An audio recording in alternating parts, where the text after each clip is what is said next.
आता आपल्या आवडत्या मालिकेचे संपूर्ण भाग मालिका प्रसारित झाल्यानंतर लगेचच पाहू शकता फक्त सन नेक्स्ट वर. भारतातील प्रेक्षकांसाठी मोफत सेवा.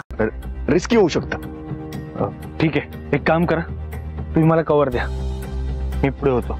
आम्ही पण येतो. सर आम्ही पण येणार. तर आम्ही पण येतो.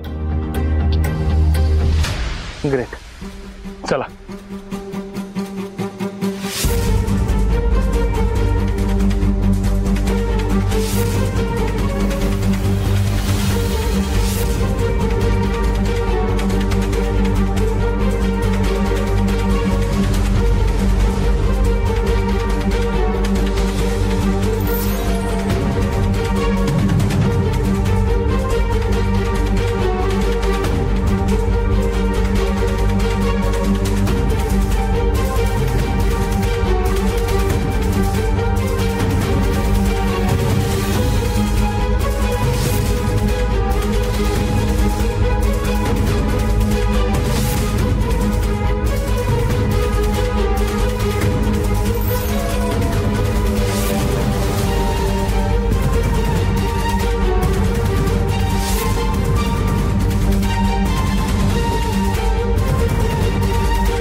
अच्छा, यांचा बेस इथे आहे. नाही, आता नाही.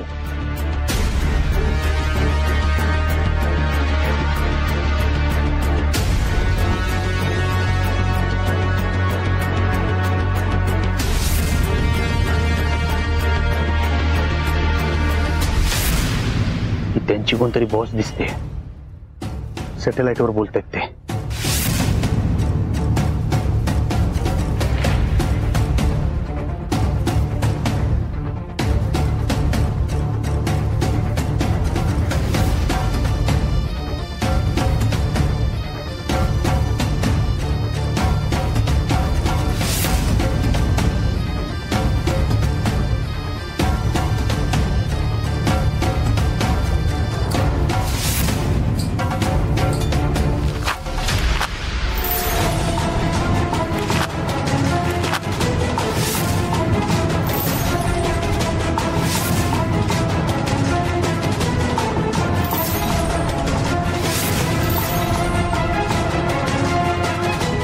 ए थांब.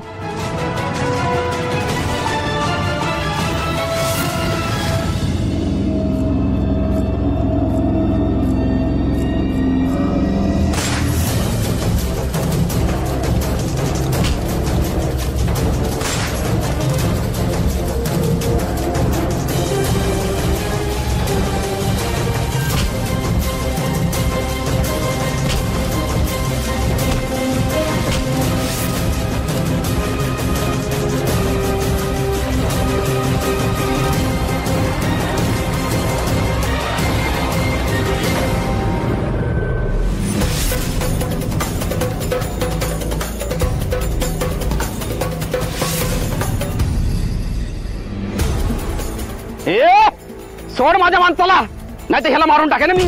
सोड.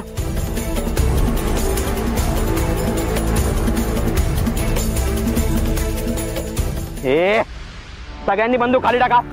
टाक खाली बंदूक.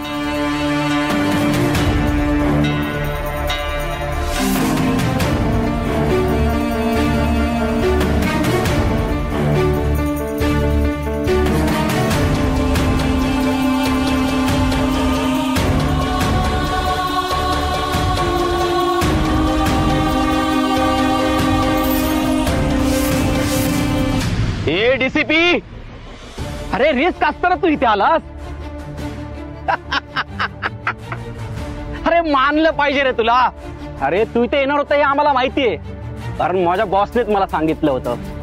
कारण तुझी बदली सुद्धा माझ्या बॉसने केली होती. ए कोण रे बॉस तुमचा? अरे सगळं आता इथेच सांगितलं तर पुढे काय बोलणार? आता तू आमच्या ताब्यात आहेस मरेपर्यंत. त्याला सोड, त्याला सोड. तुम्ही माझी पर्वा करू नका आणि यांनाही सोडू नका. कदम गप्पा बस. सोडायला सोड. ठीक आहे सोडतो, तो पण कायमचा.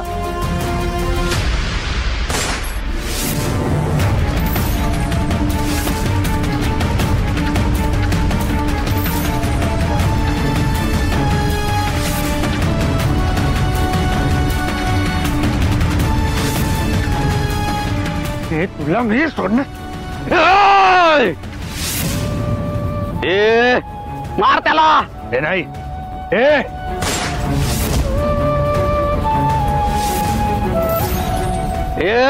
याला पण मार.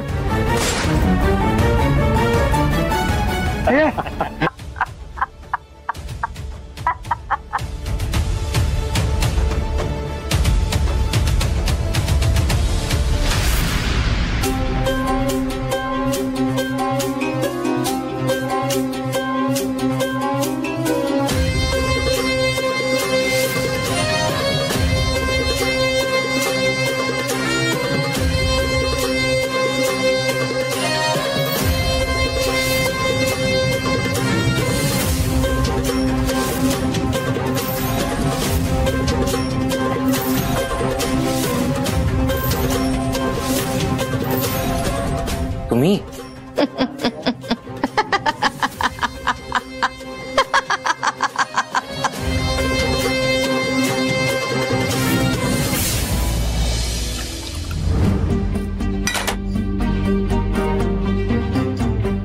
धनंजयला कोण त्रास देत असेल ग? हे बघा आई, खरं तर नक्षल एरियात ही गोष्ट सामान्य आहे. कारण तिथे ना पोलिसांवरती वार होणं किंवा पोलीस गायब होणं हे नवीन नाहीये, हे त्यांच्यासाठी सामान्य आहे. हो मीही ऐकलंय ते नक्षलवादी खूप भयंकर असतात. अगं ते पोलिसांनाही जिवंत सोडत नाहीत. मला आता खूप भीती वाटायला लागलीये. आई प्लीज तुम्ही घाबरू नका, प्लीज काळजी करू नका, मी आहे ना. प्लीज. काय करणार आहेस ग तू? खरं तर ना तुझ्यामुळे झालंय हे सगळं. तू त्या आदित्य बरोबर राहायचा निर्णय घेतला नसतास तर धनंजयनी ही बदली स्वीकारली नसती. त्याला तुझ्या त्या कटू आठवणींपासून दूर जायचं होतं ना. तो त्या बदलीच्या गावी गेला आणि मग त्याच्या हातात चंद्रपूरची ऑर्डर पडलीये. खरं तर धनंजयला पण ते अजिबात आवडलं नव्हतं आणि त्याच्या बोलण्यावरनं मला असंही वाटतंय की त्याला वाटत होतं की हे सगळं कुणीतरी मुद्दाम घडवून आणते आणि त्याच्यावरचा राग काढतंय. राग? हो राग काढतंय. काय काय आणि कुणाकुणासाठी धनंजयनी सहन करायचं आणि का? राग म्हणजे धनंजयला तिकडे मुद्दाम तरी कुणी पाठवलं नसेल.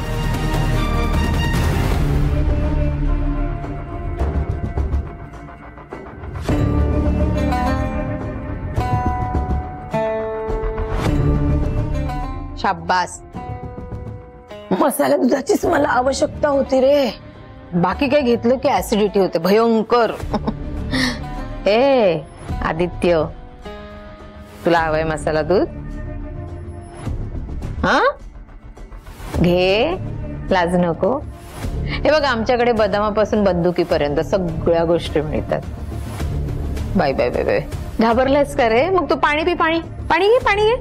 नाही नको पाणी मला. बर.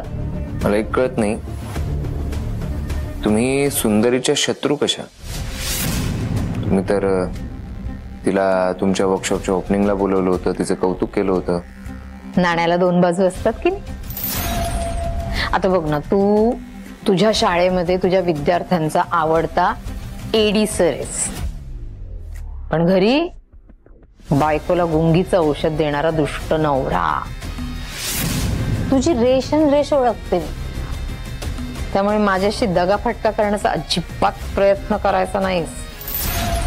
सुंदरीचा सूड घ्यायचंय मला आणि त्यासाठी तू करणार आहेस मदत.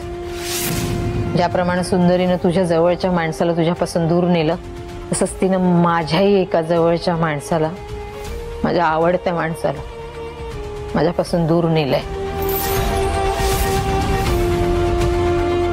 सुंदरीमुळे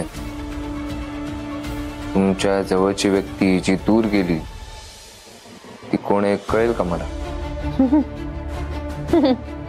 कळेल, हळूहळू सगळं कळेल तुला, घाई नको करूस. माझ्यासाठी तर तुम्ही एक समाजसेविका होत्या, एक उद्योजिका जी लोकांच्या भल्यासाठी बऱ्याच गोष्टी करते. मला खरंच कळत नाहीये हे जे काही घडते माझ्या समोर, हे ती स्क्रीनवरची व्यक्ती तुम्हीच आहात का? हो, मीच आहे ती व्यक्ती. तर मी तुम्हाला एकच गोष्ट सांगतो, तुम्ही धनंजयला पकडलंय वगैरे सगळं ठीक आहे, पण धनंजयला पकडून तुम्ही सुंदरी सारख्या नागिणीच्या शेपटावर पाय दिलाय. ती उलटून तुम्हाला दर्शणारच. नागिण नाहीये ती, छोटीशी अळी आहे, अळी. ती काय करणार आहे माझं वाकडं? आणि मी माहितीये का कोण आहे? अजगर आहे, अजगर, मोठा अजगर.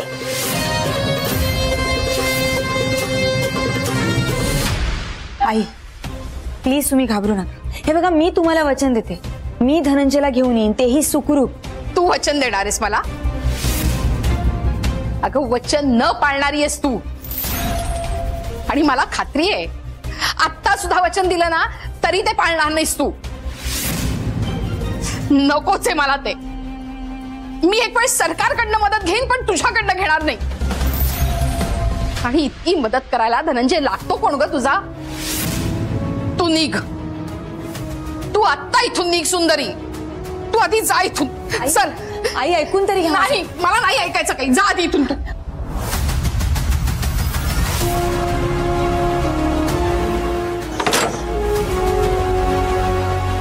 आई प्लीज ऐका ना. आई आई आई प्लीज दरवाजा उघडा ना. आई पण मला नेमकं काय करायचं? Good question. आता आलास तू मुद्द्यावर. मला नेमकं काय करायचं? अरे काही करायचं नाहीये, काही वेगळं असं करायचंच नाहीये. तेच जे तू आतापर्यंत करत आलायस, सुंदरीला त्रास द्यायचा.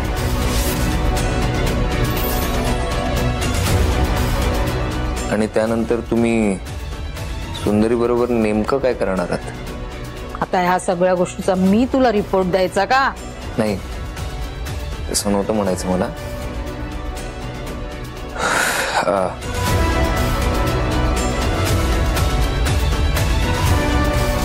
मग येतो मी आता. शाबास, हीच सिन्सिअरिटी आवडते मला. निघ तू. पण एक लक्षात ठेवायचं, माझ्या नाण्याची दुसरी बाजू सुंदरीला कळलीये हे जर मला कळलं तर आज धनंजय जिथे आहे ना तिथे तू असशील. आणि मला तुला तिथे पाहायचं नाहीये. नाही पाहायचंय. मीमा, जिथून आणलं तिथे नेऊन सोड, कळलं?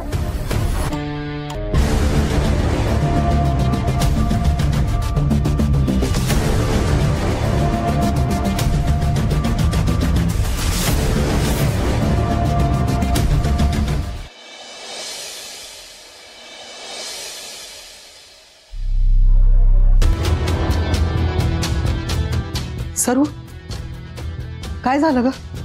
काय म्हटलं साधनाताई? काय म्हणणार, त्याही खूप शॉक आहे, खूप वैतागल्या होत्या आणि त्या खूप ओरडतही होत्या ग. आणि काय? आणि त्या असं म्हणाल्या की ह्या सगळ्यात माझी चूक आहे. बघितलंस ना, फोडलं ना तुझ्यावर खापर. सांगत होते जाऊ नको म्हणून, तू चांगलं करायला गेलीस आणि त्या अशा वागल्या. विनाकारण स्वतःचा अपमान करून घेतलास तू. विनाकारण म्हणजे काय चुकलंय त्यांचं? मी त्यांच्यासोबत काय बरोबर वागले सांगा ना तुम्ही. हर मांडवात धनंजय सोबतचं लग्न मोडलं, तर हे सगळं झाल्यानंतर सगळं सुरळीत झालं, पुन्हा ते माझ्यासोबत राहायला तयार झाले, पण पुन्हा आदित्यमुळे त्यांना लांब केलं. काय चुकीचं बोलले मग? हे सगळं माझ्यामुळेच तर घडतंय.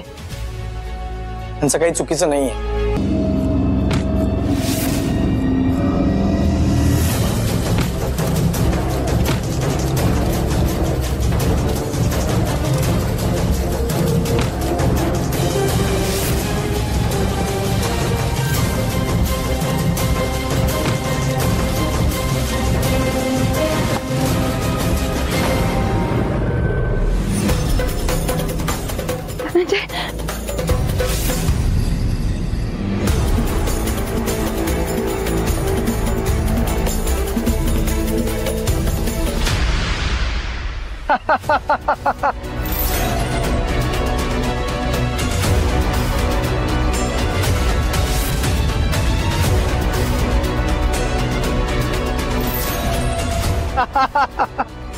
तू कोण आहे आणि धनंजय कुठे आहे?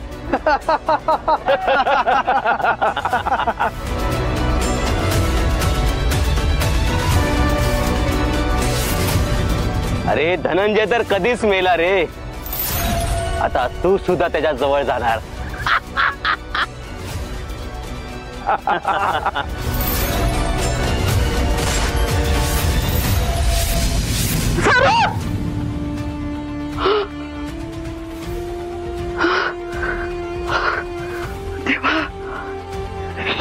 हे स्वप्न होतं. बापरे, का बरं असं स्वप्न पडलं असं? माझी सरू तर ठीक असेल ना? सरू नाही, आधी फोन करते सरूला.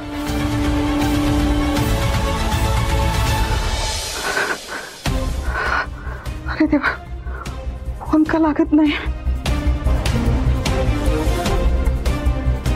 सरू फोन लागू दे. फोन लागत नाही. काय करू देवा मी आता? कशी असेल माझी सरू? ठीक तर असेल ना? काय झालं तर नसेल? नाही.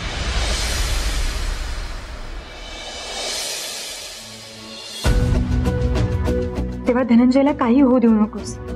आणि धनंजय तुम्ही घाबरू नका, मी येते. तुम्हाला मी काही होऊ देणार नाही. साधना नाहीचा फोन. बरं झालं, म्हणजे राग निवळला यांचा. हॅलो सुंदरी आई, कुठे आहेस तू? काल मला न भेटता का गेलीस? अरे हो, आय एम सो सॉरी. अरे मला काम आलं ना, म्हणून मला निघावं लागलं. पण काय झालं, तू आज अचानक फोन कसा काय केलास? अगं, बाबांचा 2 दिवस झाला फोन नाही आलाय. आणि आज शाळेतले मित्र पण बोलत होते की त्यांनी न्यूजवर पाहिलं बाबा चंद्रपूर मध्ये मिसिंग आहेत. खरं आहे का हे सगळं? अरे नाही बाळा, असं काही नाहीये. बाबा चंद्रपूर मध्ये आहेत, पण ते मिसिंग नाहीयेत. ते आहेत इथे, व्यवस्थित आहेत. आपले बाबा फायटर आहेत की नाही? पण ते न्यूज. अरे बाळा, ते न्यूज मध्ये ना बाबांचं एक मिशन आहे ना, म्हणून ते त्यांची ओळख लपवतायत आणि म्हणून तसं दाखवत असेल कदाचित. खरंच? म्हणजे तू ओके आहे ना? हो हो एकदम. तू प्लीज याच्यावरती विश्वास नको ठेवूस, ओके? पण तू का नाही गेलीस बाबांसोबत? काय माझं तेच चुकलं ना. आणि काळजी नको करू, मी त्यांना घेऊन ये. मी त्यांच्याकडेच चालली आहे. खरंच? हो. काय रे, कोणाशी बोलतोयस? सुंदरी आईशी.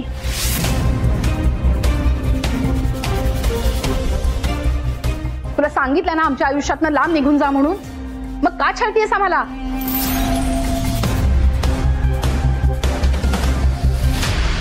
आरोह, का फोन केला होतास तिला? ओरडू नकोस ना आजी. आज शाळेतले मित्र बोलत होते की त्यांनी न्यूजवर पाहिलं बाबा चंद्रपूर मध्ये मिसिंग आहेत. ते विचारायला फोन केला होता. हे बारू, इथून पुढे तुला काहीही विचारायचं असेल तर ते मला विचारायचं, तिला फोन करायचा नाही, समजलं? पण आजी, सुंदरी आई तर बाबांची मदत करायला जाते. मदत? कुठे? चंद्रपूरला. बाबांची मदत करायला.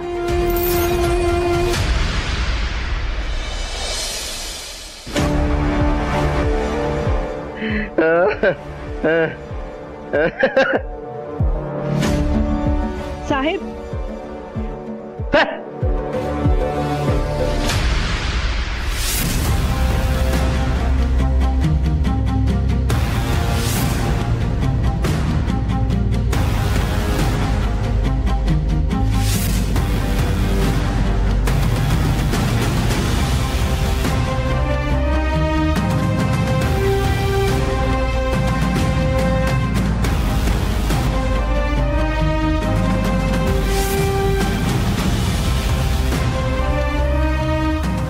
कोण पाहिजे? तुमचे इंचार्ज कोण आहे? बघा त्या साईडला आहे.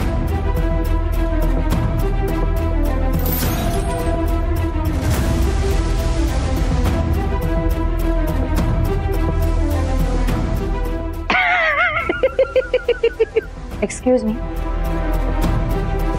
काय आहे मॅडम? या मॅडमना मी बऱ्याचदा बघितलं टीव्हीवर. आपला इन्स्पेक्टर बघ ना, आपला इंचार्ज असून जरा म्हणून जाणीव नाहीये त्याला जबाबदारीची. असं वाटतं एखाद दिवशी त्याच्या कोणाखाली सोडून द्यावी. मिसिंग कंप्लेंट बद्दल बोलायचं होतं.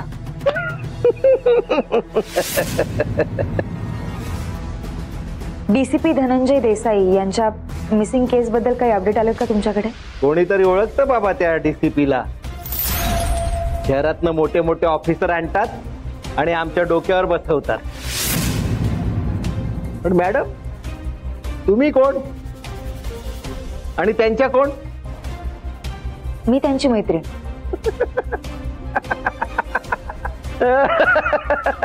मॅडम फर्स्ट टाइम कोणतरी बाई आपल्या मित्राची मिसिंग केस नोंदवायला आली आहे, ते सुद्धा डीसीपी हरवल्याची. शहरातला डीसीपी चंद्रपूर मध्ये हरवला. सॉलिड आहे. पण काय मॅडम नुसती दोस्ती होती की आणखी काय? नाही म्हणजे इतकं करताय म्हणून विचारलं. तुम्ही मिसिंग केस बद्दल बोलणं अपेक्षित आहे, आमच्या नात्याबद्दल नाही. हो मला माझं काम नाही शिकवायचं आणि फुकटचं ज्ञान देऊ नका. हा माझं काम काय करायचं ते मला बरोबर माहिती आहे. तिकडे कोळी बसलेत, त्यांच्याकडे जा आणि त्यांना सगळी माहिती दे, फोन नंबर वगैरे दे.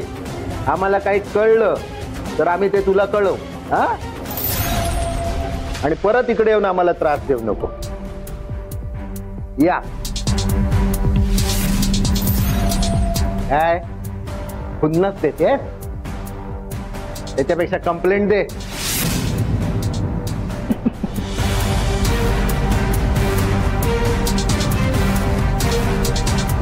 मॅडम बसा ना.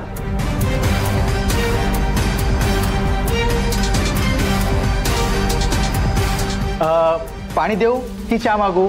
ये पंढरी पोलीस स्टेशनचं काय दिवाळं काढतो काय? इथे सगळ्यांची खातिरदारी केलीस ना तर पोलीस स्टेशनचा दिवाळ निघेल. चल आपलं काम कर. चल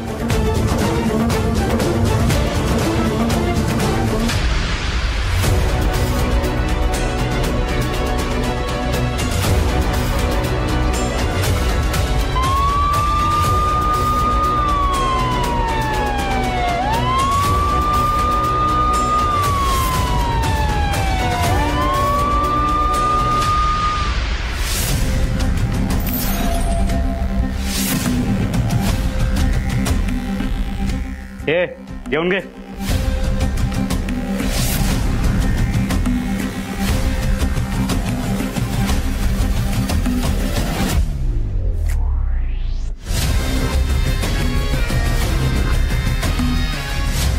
चल जेवण घे.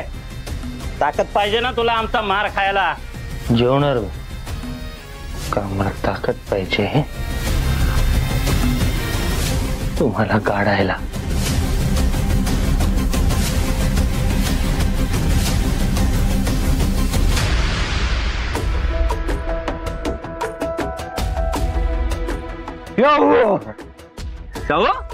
हे बघ तुझ्यासाठी काय आणलंय. काय झालं साऊ? काही नाही. काही नाही म्हणजे माशी का बसलीस? बाबा मला आईची आठवण येते रे. आईची आठवण येते. आई नाहीये तुझ्यासोबत. मग काय झालं? बाबा तर नाही. मला फक्त फक्त फक्त म्हणजे आईच पाहिजे. ती नसली की मला कसं तरीच होतं. मला तिच्याशिवाय नाही करमत. साऊ म्हणून तर मी तुझ्यासाठी गंमत आणली. अशी गंमत आहे ना तुझा मूड फ्रेश होऊन जाईल. बघायची तुला गंमत? ठीक आहे थांब. आवरा काडावरा गिली गिली गिली गिली गिली छू. हे बघ मी किती प्रकारचे कॅडबरीज आणले तुझ्यासाठी. हा साऊ अगं असं काय करतेस? हे बघ पटकन या कॅडबरीज घे, खाऊन टाक, नाही तर मी संपवून टाके ना. मी देणार नाही तुला एक पण. नाही रे बाबा, मला काहीच करायची इच्छा नाहीये, खेळायची इच्छा नाहीये, अभ्यास करायची इच्छा नाहीये आणि जेवायची तर इच्छाच नाहीये. मला फक्त आई पाहिजे रे बाबा. सौ मला सांग, नाहीतरी रोज कुठे असते आई तुझ्यासोबत? सगळं आपण दोघं एकत्रच करतो ना. आपण एकत्र अभ्यास करतो, आपण एकमेकांना जेवण भरवतो. मग आता कशाला आई हवी आहे तुला? नाही रे बाबा, तुला नाही कळत आहे. ती कमीत कमी संध्याकाळी तर घरी यायची, आता ते पण नाही येते, म्हणून मला करमत नाहीये. एवढे दिवस सावी माझ्या कंट्रोल मध्ये असं वाटत होतं मला. एका क्षणात सुंदरीपासून सावीला लांब घेऊन जाईल म्हणजे सुंदरीला कळेल काय दुःख मी सहन करतोय ते. पण ते सगळंच विचित्र आहे. सावीचं अजूनही फक्त आणि फक्त सुंदरीवरच प्रेम आहे. नशीब मी माईची ऑफर स्वीकारली. सौ एक सांगू तुला, म्हणजे बघा मला सुंदरीचं वागणं हे काही पटलेलं नाहीये. म्हणजे काय गरज होती जायची? एखादा असता तर तुझ्यासोबत थांबला असता ना. काय गरज होती धनंजय काकांसाठी तिकडे जायची? अरे बाबा, धनंजय काकांना आईची गरज होती म्हणून गेली नाही, नाहीतर कशाला गेली असती? धनंजय काका, मी आपल्याला मदत केली ना, मग आपण पण करायला पाहिजे ना. सांग बरं तू. जाऊ दे बाबा, मला कुणाशीच काहीच नाही बोलायचं. मला फक्त फक्त फक्त आई पाहिजे. साऊ साऊ हे बघ मी आहे ना. साऊ माझं ऐक.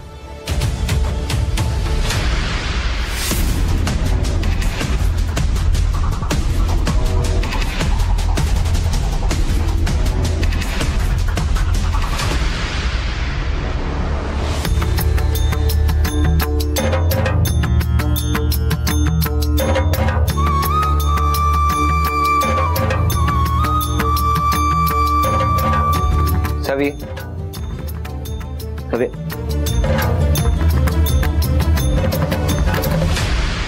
अरे सावी माझ्याकडे आली होती, म्हणाली आजी कुठे? मी म्हणाले तुझी आई सुखरूप राहावी म्हणून देवाला प्रार्थना करते. ती म्हणाली मी पण बसते. ती बाप्पाला प्रार्थना करते. सरोवर भारी जीव आहे पोरीचा. सावीला सुंदरीपासून तोडणं वाटतं तितकं सोपं नाहीये.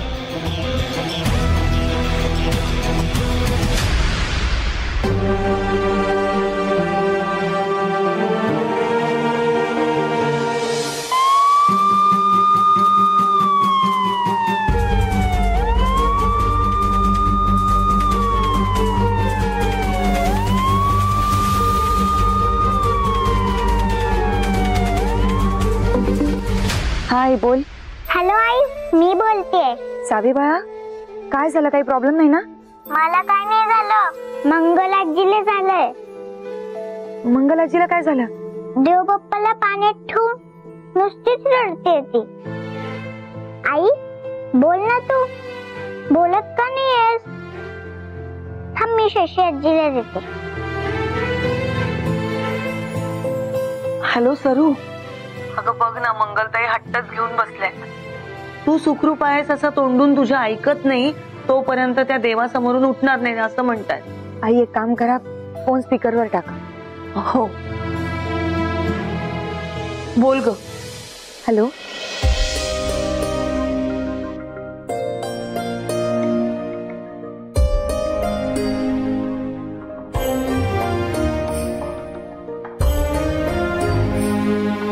सरू, तू सुखरूप आहेस ना? सरू, तुला जर काय झालं ना तर मी जगू नाही शकणार ग.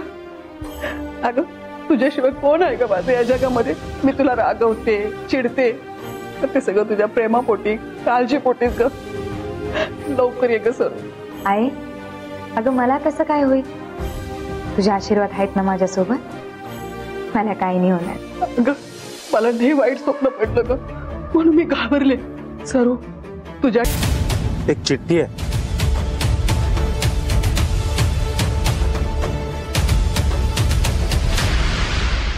पत्रास कारण की आम्हाला तुझ्या चेहऱ्यावरची भीती बघायला खूप मज्जा येते. पण ही भीती अशीच टिकून राहावी अशी प्रार्थना कर देवाकडे, कारण तुझ्या चेहऱ्यावर ही भीती जेवढा वेळ टिकून राहील तेवढाच वेळ धनंजय या जगात टिकून राहील. तुझ्या मोकळ्या कानांमधून असे ना वारा वाहू दे भीतीचा, अशी तू घाबरली पाहिजेस. तुझं नशीब चांगलं आहे, नाहीतर या पाहुल्याच्या जागी धनंजयचा मृतदेह असता. पण सुंदरी, तू जितकी जवळ येशील ना तितका धनंजय लांब जाईल तुझ्यापासून आणि त्याचे हाल वाढत जातील. एकतर तू निघून जा, म्हणजे त्याचा त्रास तरी कमी होईल. तू लवकरात लवकर आम्हाला येऊन भेट, म्हणजे मग आम्ही त्याला त्रास देणार नाही. अगं तासा तासाला त्याला मारणं, हातपाय तोडणं, रक्तबंबाळ करणं आवडत नाही. आता त्याची सहनशक्ती संपत आलीये. लवकर निर्णय घे, नाहीतर या 4 जणांसोबत त्याचे अंत्यसंस्कार इथेच करावे लागतील.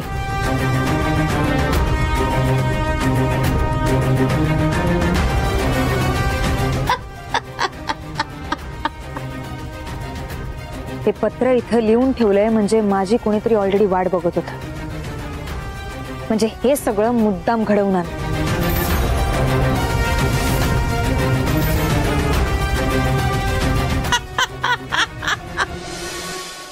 मॅडम, आणखी काही बॉडीज सापडलेत. धनंजय सरांबरोबर जी लोक होती त्या बॉडीज त्यांच्या आहेत. आणखी एक अनोळखी बॉडी सापडली आहे आणि तिच्या पोशाखावरून असं वाटतंय की ती एखाद्या नक्षलवाद्याची असावी. आणि ती जी बाई पोलीस स्टेशन मध्ये रडत आली होती तिचा मुलगा?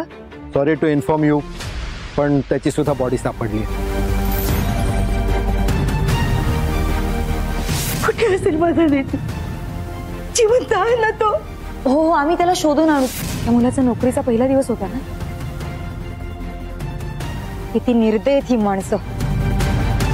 नाही, फक्त नक्षलवाद्यांचं हे काम नाही. म्हणजे चिठ्ठी लिहिणाऱ्याला माहिती होतं की चिठ्ठी कोण वाचणार आहे, त्या चिठ्ठीचा त्याच्या मनावरती काय परिणाम होणार आहे, त्याच्या मनात किती भीती असणार आहे, हे सगळं काही माहिती होतं. म्हणजे हे सगळं प्लॅन केलं गेलं होतं. ज्या गुंडाची डेड बॉडी मिळाली आहे त्याचा इतिहास शोधून काढा. जे मृत आहेत त्यांच्या घरच्यांना कळवा आणि त्यांना काही मदत लागली तर द्या. Yes ma'am.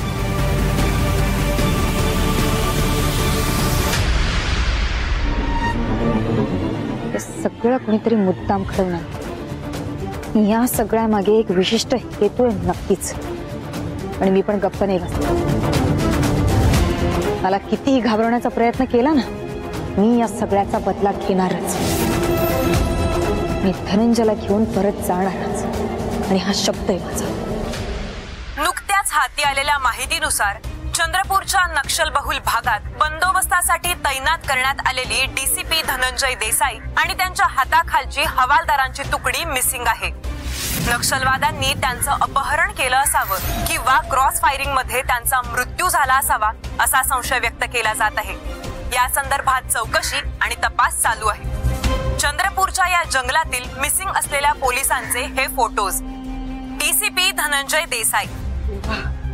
ह्या असल्या रणधुमाळीतच माझी सुरू जाऊन धडकली. देवा तिला सुखरूप ठेव रे, तिला यश दे, धनंजयचा जीव वाचव. काय करू मी आता?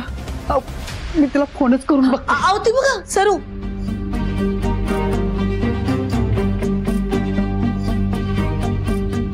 हे नक्कीच त्या माईचं काम असणार.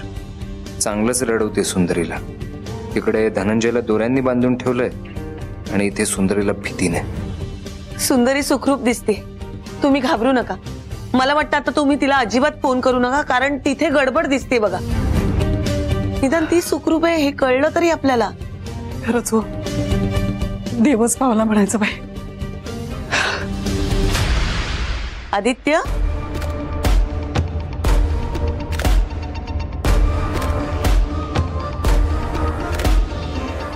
आदित्य, अरे कुठे लक्ष तुझं? केव्हापासून हाक मारते मी तुला. नाही ते मी हाच विचार करत होतो की सुंदरी सुखरूप आहे हे आपल्याला कळलं चला नाही.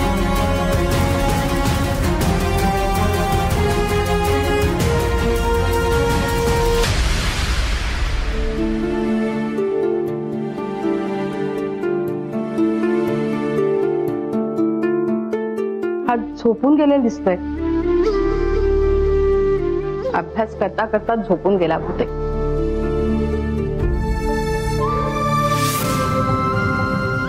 धनंजयचा फोटो काढून घ्यायला हवा, नाहीतर लागेल ह्याला. अरू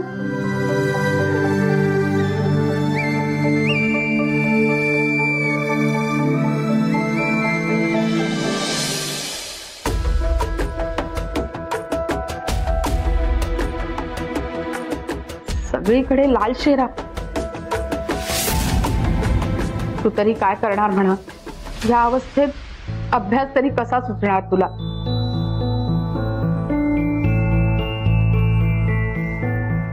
सुंदरी आई,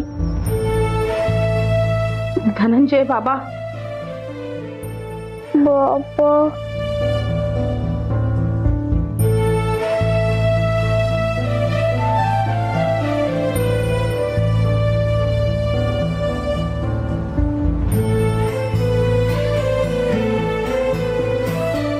मला कळतंय रे अरू, तुझ्या मनातला भावनांचा कल्लोळ तुला कोणाशीही बोलता येत नाही. आणि बोलणार तरी कोणाशी म्हणा, कारण तू माझ्याशी बोलायला आलास तर मी तुला एकतर ओरडते तरी किंवा बाहेर तरी पिटाळते. पण मी अशी वागते कारण तुझ्या प्रश्नांची उत्तरं नाहीयेत रे माझ्याकडे. कसं सांगणार मी तुला. तुझा बाबा बेपत्ता आहे, त्याच्या जीवाला धोका आहे आणि तो जिवंत आहे की नाही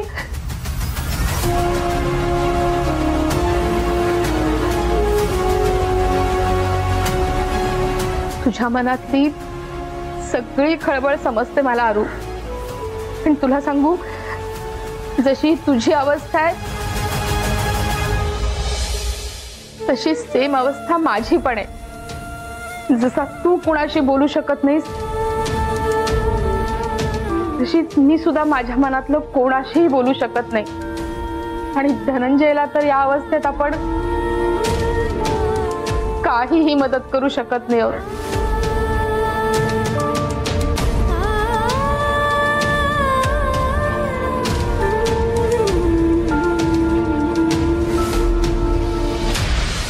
आज मला मैथिलीची खूप आठवण येते. काय विचार करत असेल ती माझ्याबद्दल. किती विश्वासानं तिनं सोपवलं होतं रे तुला माझ्यावर. तुझ्याकडे बघितलं ना मला हारल्यासारखं वाटतं अरू. तुझ्यासाठी काहीही करू शकत नाही रे मी, काही करू शकत नाही. पण मला मात्र तुझं कौतुक वाटतं. तुझ्या वयाच्या मानानं तू खूपच गुणी आहेस. खरं तर तुझ्या वयात मुलांना आई वडिलांची गरज असते, नाही तर वाहवत जातात ती. तू मात्र आम्हाला एखाद्या मोठ्या माणसासारखं सांभाळून घेतोस. आपली आई आपल्याला सोडून गेलीये, आपला बाबा अशा कामात आहे जिथे त्याच्या जीवाचीच खात्री नाही, तरी सुद्धा किती समंजसपणानं वागतोच रे. माझाही वेडेपणा सहन करतोस. वेळप्रसंगी तुझ्यावर ओरडतो आम्ही, तुला गृहीत धरतो, पण मुकाट्यानं सगळं सहन करतोस.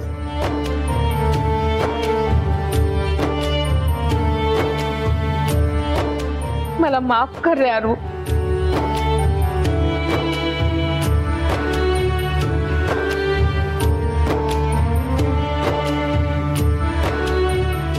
पापा पापा ए डीसीपी समोर बघ. ए लाव रे व्हिडिओ.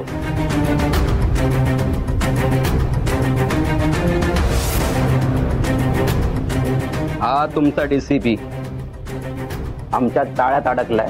जोपर्यंत आमच्या मागण्या पूर्ण होत नाहीत